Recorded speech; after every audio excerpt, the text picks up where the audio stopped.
Assalamualaikum warahmatullahi wabarakatuh. Berjumpa lagi di channel Labcom Lawas bersama saya Irwan. Kita bahas tentang Excel kembali ya. Pada kesempatan kali ini saya akan membahas tentang 3 formula logika matematika yang sering digunakan, yaitu fungsi if, sum if, dan count if. Semua pembahasannya sudah saya rangkum di tutorial 6. Sebelum kita lanjut, pastikan teman-teman sudah menonton video saya pada tutorial 1, 2, 3, 4, dan 5. Jika bingung, teman-teman bisa cek di deskripsi.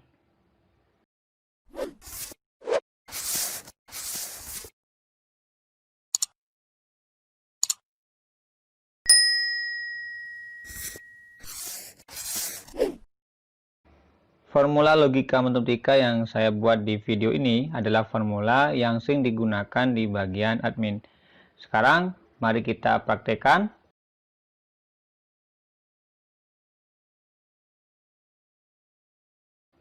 Di sini saya sudah mempunyai data untuk kita praktekkan di sum if. Nah, untuk data ini teman-teman sudah tidak asing lagi ya. Data ini sudah saya bahas di video yang sebelumnya. Sebelum kita lanjut, kita pahami terlebih dahulu fungsi dari formula sum if ini, yaitu sum if ini digunakan untuk menjumlahkan seluruh data dengan kriteria tertentu. Berbeda dengan penggunaan sum. Kalau formula sum menjumlahkan keseluruhan tanpa harus memperhatikan sebuah kriteria. Nah, sebelum kita ke sum if, ini saya kerjakan terlebih dahulu untuk total nilai dan rata-rata. Kita menggunakan fungsi sum untuk total nilai. Teman-teman bisa perhatikan di video saya yang sebelumnya.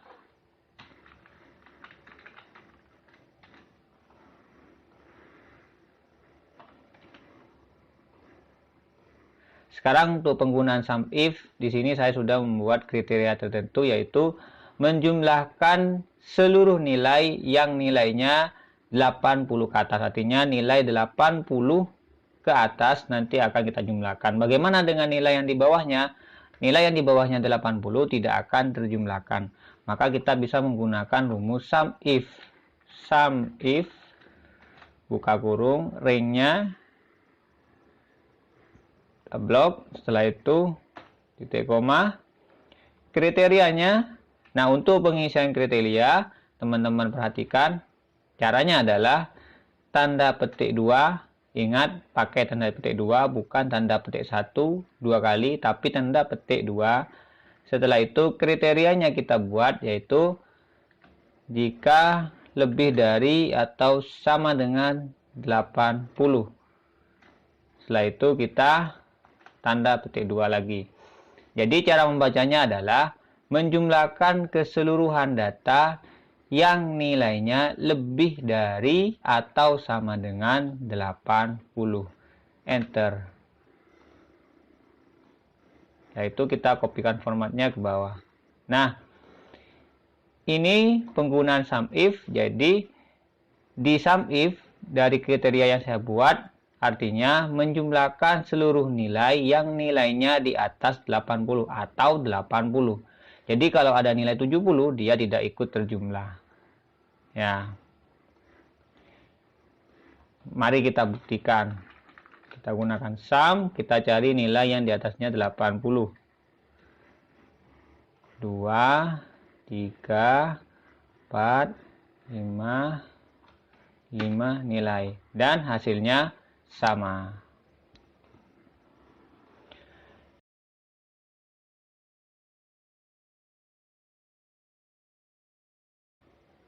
Yang kedua adalah count if. Nah, count if ini digunakan untuk menghitung banyaknya data dengan kriteria tertentu. Kalau kita menggunakan fungsi count sebelumnya, yaitu menghitung banyaknya data tanpa harus memperhatikan kriteria. Tapi kalau kita menggunakan count if, kita diminta untuk memberikan sebuah kriteria. Di sini saya mempunyai data, total datanya ada sekitar ya ada sekitar 263. Saya hapus lebih dahulu rumusnya. Nah, dengan rumus data, S sudah menikah, B belum menikah, P bercerai, L laki-laki, P perempuan. Contoh penggunaannya, kita diminta untuk mengisi status sudah menikah, ada berapa orang, belum menikah ada berapa orang, bercerai juga ada berapa orang, terus jumlah laki-laki ada berapa orang, jumlah perempuan ada berapa orang. Kita kerjakan. Sekarang kita mengerjakan yang status untuk yang sudah menikah dengan kode B, sama dengan CONIF buka kurung kriteria ringnya kita blok, kita ke atas terlebih dahulu, ringnya kita blok sampai sini. Setelah itu titik koma kriterianya, karena kita akan mengisikan kriteria sudah menikah. Sudah menikah berarti kodenya adalah S. Karena S merupakan huruf, maka kita menggunakan tanda petik 2. Kita masukkan S. Jadi cara bacanya adalah menghitung jumlah data yang memiliki kode S. Setelah itu kita enter. Maka ketemu 163. Sekarang kita diminta untuk mengisi status yang belum menikah, yaitu dengan kode B. Sama dengan CONIF buka kurung, ringnya kita blok,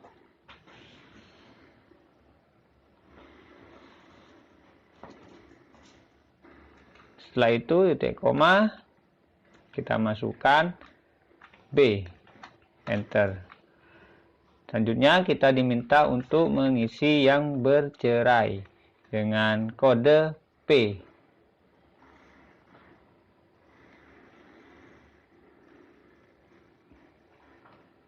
Titik koma P. Nah, sekarang untuk status perkawinan sudah kita isi semua dengan menggunakan CONIF. Selanjutnya kita diminta untuk mengisi jumlah laki-laki dan perempuan, tentu saja dengan formula CONIF, sama dengan CONIF buka kurung, ring kita blok,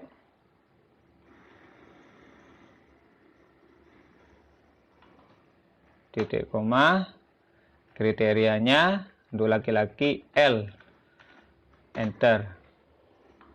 Setelah itu untuk mempercepat pekerjaan kita bisa mengkopinya. Kita pastekan di sini.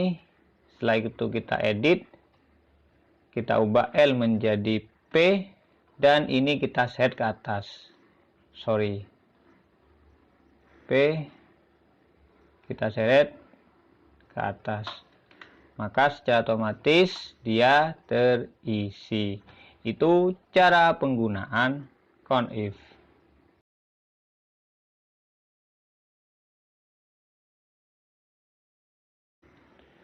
Selanjutnya kita ke formula if.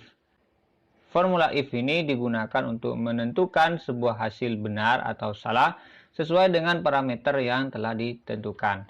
Di sini saya mempunyai data, di mana data yang sudah kita pakai tadi di SUMIF. Di sini saya tambahi dengan keterangan. Di keterangan ini akan saya isi. Jika rata-ratanya 80, maka di keterangan akan muncul lulus. Jika di bawahnya, maka akan muncul tidak lulus. Bagaimana kita membuatnya? Pertama, total nilai. Seperti biasa kita isi terlebih dahulu.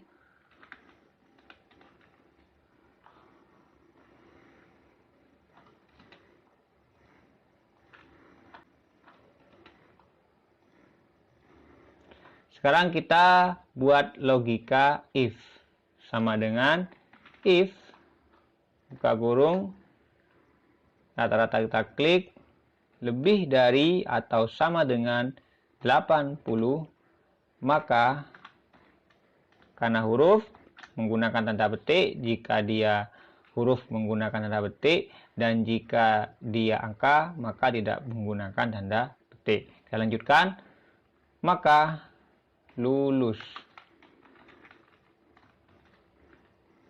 Selain itu tidak lulus. Artinya nilai yang di bawahnya 80 maka akan berisi tidak lulus.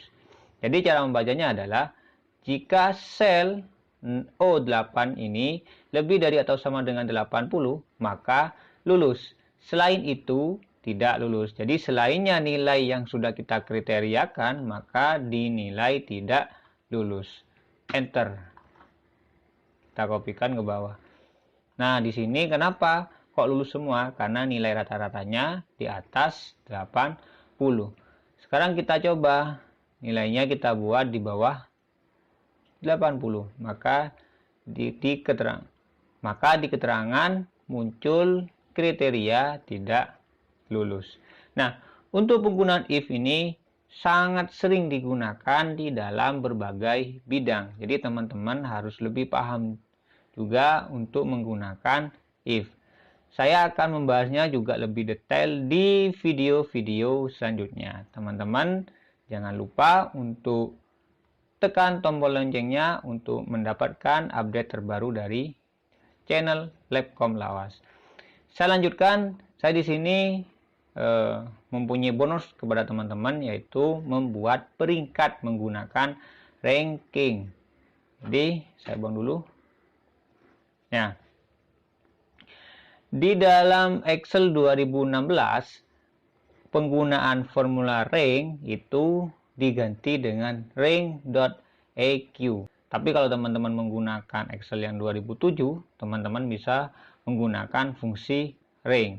Jadi formula rank.eq ini digunakan untuk menentukan peringkat sebuah nilai. Kita coba, yuk kita mulai ya. Kita mulai sama dengan rank.eq. Buka kurung, numbernya kita klik di kriteria pertama, yaitu kita akan membaca dari rata-rata di pertama. Klik. Setelah itu titik koma, kita masukkan rank dengan memblok data yang akan di ranking atau di peringkat. Setelah itu kita kunci dengan menekan tombol F4. Setelah itu kita enter. Jangan lupa formanya dikopikan ke bawah. Nah, sekarang secara otomatis data yang kita punya sudah terranking atau terperingkat dari urutan 1 sampai terakhir. Kalau kita ingin membuat urutan, kita bisa menggunakan urut data menggunakan sort. Kita blok, saya sort. Kalau teman-teman masih bingung untuk sortnya, teman-teman bisa melihat video saya yang sebelumnya.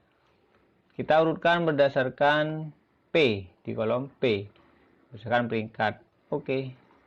Nah, di sini sudah terurut dari peringkat 1 sampai peringkat ke-20.